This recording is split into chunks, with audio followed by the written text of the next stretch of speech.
Survivorship curves. A survivorship curve is a graph of the number of individuals surviving at each age interval versus time. ያው ሰርቫይቫል ማለት መቆየት ነው በህይወት መቆየት የተለያዩ ችግሮችን ተቋቁሞ መቆየት ነውና በህይወት የሚቆዩ ሳይሞቱ የሚቆዩ የኢንዲቪጁዋሎችን ነምበር የሚያሳይ ግራፍ ነው ሰርቫይቨርሺፕ ከርቭ የምንለው ከታይም አንፃር ያው በጊዜ ሂደት መሰረት ጊዜው ሲሄድ ምን ያህል ሰርቫይቭ አድርጓል የሚለውን ያሳያል There are 3 types of survivorship curve. ሶስት አይነት የsurvivorship curve አለ ግራፍ አለ Type 1 organisms produce relatively few offspring and provide a lot of care to the offspring. አሁን በዚህ ጊዜ ኦርጋኒዝሞቹ የሚወልዱት ጥቂት የሆነ ልጅ ነው የሚወልዱት እና ለዛ ልጅ ደግሞ ብዙ እንክብካቤ ያደርጋሉ እንዲያድግ increasing the likelihood of their survival ይሄም ደግሞ የመቆየት የዛን የተወለደውን በህይወት የመቆየት እድሉን ሰፋ ያደርጋል ምክንያቱም እንክብካቤ ጥንቃቄ ከተደረገ እድሉ ከፍ ይላል ማለት ነው በህይወት የመቆየቱ as a result most of the offspring survive to adulthood ስለዚህ በዚህ ምክንያት አብዛኞቹ ልጆች ያድጋሉ ወደ አደልት ወይንም ወደ ማደግ ይደርሳሉ so they can reproduce ወደ መራባት ደረጃ ይደርሳሉ while mortality is low in the early and middle years በዚህ በታይፕ 1 ላይ መሞት በearly age ወይንም ገና እንደተወለዱ መሞት አነስተኛ ነው ብዙም አያጋጥምም በመሐከለኛ እድሜያቸውም ብዙም አይሞቱም it occurs mostly in older individuals ያው የሚሞቱት ያረጁት ናቸው ብዙ ጊዜ ወይንም ያደጉት ኢንዲቪጁዋሎች ላይ እድሜያቸውን ጨርሰው ነው የሚሞቱት this pattern is typical of humans and most mammals ይሄ ታይፕ 1 በሰዎች ላይ የተለመደ ነው እና አብዛኞቹ ጡት አጥቢ እንስሳት እንደዚህ አይነት ነው የሚወልዱት አነስተኛ ነው ያንን ተንከባክበው ያሳድጋሉ የሚሞተውም እንደተወለደ በተወለደበት ሰሞን አይሞትም ይቆያል ይሄ ታይፕ 1 ሰርቫይቨርሺፕ ከርቭ ነው ታይፕ 2 ደግሞ እሺ ታይፕ 1ን በግራፍ በመናይበት ጊዜ ምን ይሆናል የተወለደው የሆነ ቁጥር አለ ለምሳሌ 1000 ሰው ቢወለድ ያ ሰው ይቆያል ከ1000 አሁን ይሄ ወደ ታች ዝቅ ያለ የሚሄደው የሚያሳየው ምንድነው ከታይም አንፃር ታይም ይሄኛው ታይም ነው ወይንም ኤጅ ነው ከኤጅ አንፃር የተወሰነው እየሞተ እንትን ሊሆን ይችላል ግን ብዙም አይሞትም ከዛ የእድሜ መጨረሻ ላይ ነው የሚሞቱት እና እዚህ ጋር የተወለዱት የሚሞቱት እንደዚህ አይነት ከርቭ ነው ያለው Type 2 organisms produce moderate numbers of offspring and provide some of these organisms survive their younger years እና እነዚህ ደግሞ መሐከለኛ ነው የሆነ አነስ ያለ ሰው የሚወልዱት መሐከለኛ የሆነ ቁጥር ያለውን ልጅ ይወልዳሉ ከነዚህም የተወሰኑት ሰርቫይቭ ያደርጋሉ ያልፋሉ እና parental care አለ ለነሱም የሚደረግ የሚሰጣቸው the days or mortality rate is relatively constant throughout the entire life span እና በሙሉ በህይወት ዘመናቸው የመሞት እድሉ ኮንስታንት ነው የሆነ አሁን እንደ ሰው ካረጀ በኋላ አሁን ሰው ብዙ ጊዜ ካረጀ በኋላ ነው የሚሞተው ወይንም የሆነ እድሜ ከኖረ በኋላ ነው የነዚህ ግን በእያንዳንዱ እድሜ ላይ ሞት ኮንስታንት ነው so and mortality is equally likely to occur at any age in the lifespan በየትኛውም የእድሜ ክልል ላይ ሊሞቱ ይችላሉ ነው አይታወቅም እንደተወለዱ ሊሆን ይችላል መሐከለኛ መጨረሻ ሊሆን ይችላል ስለዚህ የግድ ብዙ ኖሮ ነው የሚባል ነገር የለም የግድ ደግሞ እንደተወለዱ ይሞታሉ የሚባል ነገር የለም የትኛው ላይም ኮንስታንት ነው ሞርታሊቲ an example of this pattern of survivorship curve occurs in some birds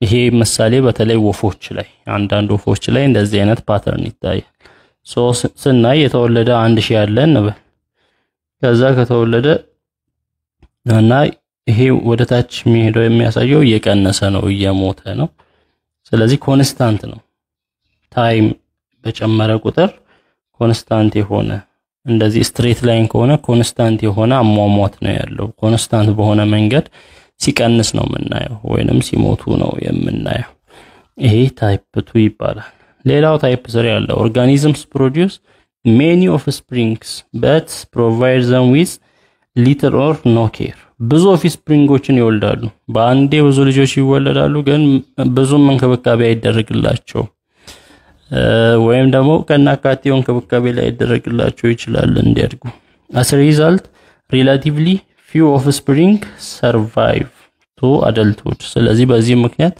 የተወሰኑት ብቻ ነው የሚያድጉት ወደ አደልት ወይንም ወደ ሪፕሮዲዩስ ወደ መሆን ደረጃ የሚደርሱት mortality is highest at early age ስለዚህ የሚሞቱት በዚህኛው ላይ ሞት በጣም ከፍተኛ የሚሆነው በተወለዱበት ሰሞን ነው but it is lower at later age በኋላ ላይ ግን ይቀንሳል ሞቱ this pattern is typical example of plants ይሄ በተለይ እጽዋት ላይ በጣም የሚታይ ነው invertebrates የጀርባ አጥንት የሌላቸው እንስሳት ላይ and many species of fish ብዙ የአሳ ዝርያዎች ላይ because very few የሆኑት ናቸው survive የሚያደርጉት ለምሳሌ 1000 ተወለደ እንዳለ ወደ ታች ነው የወረደው ስለዚህ ምንድነው በአጭር ጊዜ ውስጥ እንዳለ ቁጥሩ ቀነሰ ከሆነ ፖይንት በኋላ ግን ይኖራሉ የተወሰነ ዜሮ ከመሆኑ በፊት ይኖራሉ ስለዚህ እድሜያቸው ከሆነ እድሜ በኋላ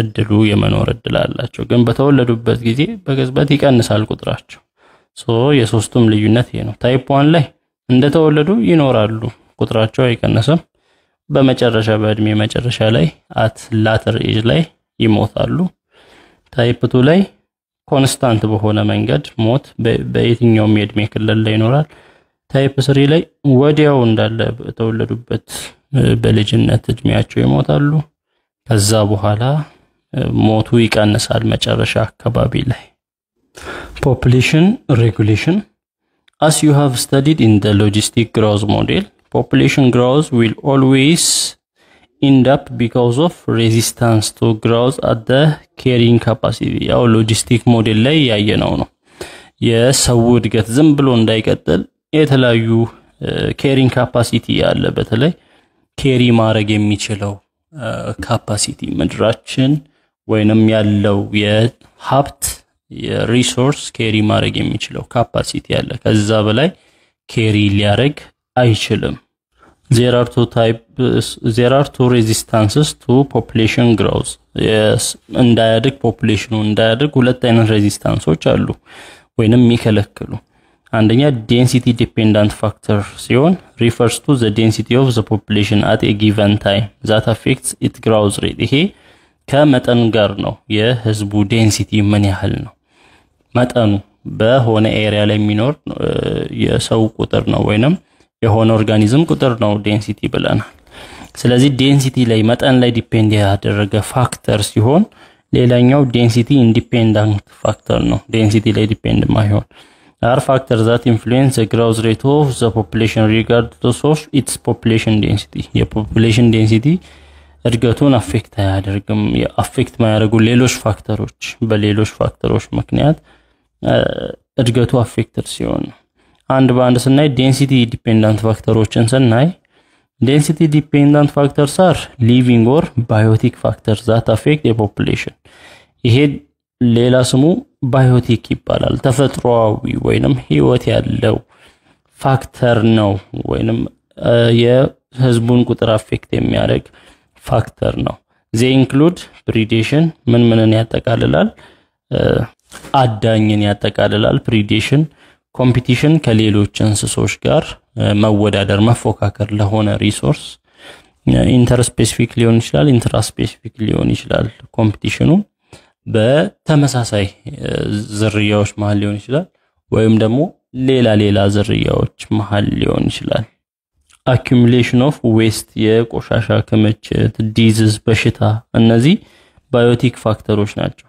usually the denser a population is the greater its mortality rate will be ህዝቡ ከበዛ ወይንም የፖፑሌሽኑ መጠን የኦርጋኒዝሞቹ መጠን ከበዛ የመሞት እድሉም በዛው ልክ ነው የሚበዛው For example, during intraspecific and interspecific competition, the reproductive rates of individuals will usually be lower, reducing the growth rate of their population. ፉክክር በሚኖርበት ጊዜ ለተፈጥሮ ሀብት ፉክክር በሚኖርበት ጊዜ የመዋለድ አቅማቸው እያነሰ ነው የሚሄደው። በዚህ ጊዜ ደግሞ የፖፑሌሽኑ ግሮዝ ሬት የማደግ ፍጥነቱ ይቀንሳል ማለት ነው ፉክክር በሚኖርበት ጊዜ። እና in addition, low prey density increases the mortality of its predators. በተጨማሪም ደግሞ የዛ ፖፑሌሽን መጠን ካነሰ የአዳኙ ቁጥር ያንሳል ወይንም የአዳኙ መሞት ይበዛል። ለምን? አዳኙ ያው ታዳኙን በልቶ ነው የሚኖረው። ስለዚህ ታዳኝ ቁጥር ካነሰ አዳኙ ያንሳል፣ ፕሬዴተሮቹ ያንሳሉ። predators because they have more difficulty ensuring their food source, ምክንያቱም ምግብ ስለማያገኙ። The disease in the area regulates the population growth. ሌላ በሽታ ነው። በሽታ የፖፑሌሽኑን እድገት ይገታል ወይንም ሬጉሌት ያደርጋል። For instance, unlike in a sparsely packed population, communicable diseases spread quickly and increase mortality in a dense population. ተራርቆ የሚኖሩ ፖፑሌሽኖች ቢኖሩና ተራርቀው እዚህም እዛም የሚኖሩና አንድ ላይ ተጠቅጥቅ ብለው የሚኖሩ ኦርጋኒዝሞች ቢኖሩ የሆነ ተላላፊ በሽታ ቢመጣ የትኛዎችን ነው ቶሎ የሚጨርሰው? ተጠጋግተው ያሉ ተላላፊ አንዱ ወደ ሌላ ይተላለፋል። ግን በቁጥር አናሳ ሲሆኑ ተራርቀው ስለሚኖሩ አይተላለፍም ነው። ስለዚህ ዲዚዝም አፌክት ያደርጋል። እነዚህ ከዴንሲቲ አንፃር ከመብዛት አንፃር ያ ኦርጋኒዝም ሲበዛ እንዳይበዛ የሚያደርጉ ፋክተሮች ናቸው። ዴንሲቲ ዲፔንዳንት ፋክተርስ፣ ሌላ ስም ባዮቲክ ፋክተርስ ወይንም ሊቪንግ ፋክተርስ ይባላሉ። ዴንሲቲ ኢንዲፔንዳንት ፋክተሮች ደግሞ አሉ። እነዚህ non living ወይንም abiotic factors ይባላሉ። that regulate the population growth rate regardless of population density. population density ምንም ያህል ይሁን አፌክት የሚያደርጉት ወይንም አፌክት የሚያደርገው ከቁጥሩ አንፃር አይደለም። ለዛ non living factor ነው ይሄ። other density independent factors include weather. አሁን density ላይ ዲፔንድ ማይሆኑ ወይንም የኦርጋኒዝሙ መጠን ላይ ዲፔንድ ማይሆን የአየር ጸባዩ ብዛት ቢኖረውም ባይኖረውም የሚያጠፋ ከሆነ ያጠፋል። ናቹራል ዲዛስተር የተፈጥሮ ቀውሶች የሚፈጠሩ ተፈጥሯዊ የሆኑ ዲዛስተሮች እንደ መሬት መንቀጥቀጥ ያለ ፖሊሽን ብክለት እነዚህ ዴንሲቲ ላይ ዲፔንድ የሚሆኑ አይደሉም። An individual may be killed in a catastrophic earthquake regardless of the number of individuals present in that area. ለምሳሌ አደገኛ የሆነ መሬት መንቀጥቀጥ ቢነሳ ቁጥሩ ምንም ያህል ቢሆን በቃ መግደሉ መሞቱ አይቀርም ወይንም ይሞታል። ከቁጥሩ አንፃር የሆነ ሚያንስ ያነሰ የበዛ ምናምን የሚሆን ነገር የለም። በቃ መሞት ይሞታል። ይሄ ከዴንሲቲ አንፃር ዲፔንድ የሚሆን አይደለም። This indicates that the chances of survival of organisms are the same whether the population density is high or low. ስለዚህ ይሄ density independent ሲሆን ቁጥራቸው ስንትም ይሁን የመኖር እድል ወይንም በህይወት የመቆየት እድል ተመሳሳይ ነው። ቻንሱ ተመሳሳይ ነው። ወይ ሊገል ይችላል ወይ ላይገል ይችላል። ሊሚቲንግ ፋክተርሶችን ስናይ ሊሚቲንግ ፋክተርስ ማለት ሊሚት የሚያደርጉ የሚገድቡ ፋክተሮች ናቸው። እንዳይበዛ ያው ፖፑሌሽን ዝም ብሎ እየተባዛ እንዳይቀጥል የሚያደርጉ any biotic or abiotic factors that cause a decrease in population growth.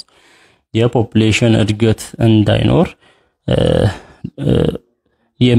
የሚገድቡ ተፈጥሯዊ ባዮቲክ ሊቪንግ እንዲሁም አባዮቲክ ነን ሊቪንግ የሆኑ ፋክተሮች ናቸው። ለምሳሌ ኮምፒቲሽን ባዮቲክ ፋክተር ነው። ፉክክር አንድ ኦርጋኒዝም ከሌላው ጋር እርስ በርስም ሊሆን ይችላል ፉክክሩ። ተመሳሳይ ኦርጋኒዝሞች ለምሳሌ ውሃ ለማግኘት ሲፎካከሩ ወይንም ምግብ ለምሳሌ ሜዳዮች ከሆኑ ብዛት ካላቸው ሳር ለማግኘት ይፎካከራሉ እና ያ ላይ በቃ ይችላል። ያ መፎካከር ደግሞ እንዳይበዙ ያደርጋቸዋል። ፊተስቱ ሰርቫይቭ ያደርጋል። አቅም ያለው ውሃውን የጠጣው ህይወቱ ይቀጥላል እያለ እነዚህ ሊሚቲንግ ፋክተርስ ናቸው። ሌላ ሂዩማን ዲስተርባንስስ አለ። ይሄ አባዮቲክ ነው። ሂዩማን ዲስተርባንስ ጫካ ሲመነጠር የሰው ልጅ ለተለያዩ ዓላማዎች ብሎ እዛ ጫካ ውስጥ የሚኖሩት ይጠፋሉ፣ ይሰደዳሉ። ዛፎች ሲቆረጡ፣ ጫካ ሲቃጠል፣ የተለያዩ የሰው ተሳትፎ። ፕሪዴሽን ደግሞ አለ። ፕሪዴሽን አዳኝና ታዳኝ አለ። እያደነ ይመገባል። ስለዚህ ያ ታዳኙ እንዳይበዛ ያደርጋል። ፓራሳይቲዝም ኤንድ ዲዚዝ በሽታ ነው ሌላው ባዮቲክ ፋክተር ላይ ያየነው። በሽታ ሲመጣ ይገላል፣ ለዛ ሬጉሌት ያደርጋል ፖፑሌሽኑ። ናቹራል ዲዛስተር የተፈጥሮ ዲዛስተሮች እንደ መብረቅ፣ ጎርፍ፣ ዝናብ፣ እንደዚህ ሱናሚ፣ የመሬት መንቀጥቀጥ እነዚህ ሊሚቲንግ ፋክተሮች ናቸው። አባዮቲክ የሆኑ ሊሚቲንግ ፋክተርስ ናቸው።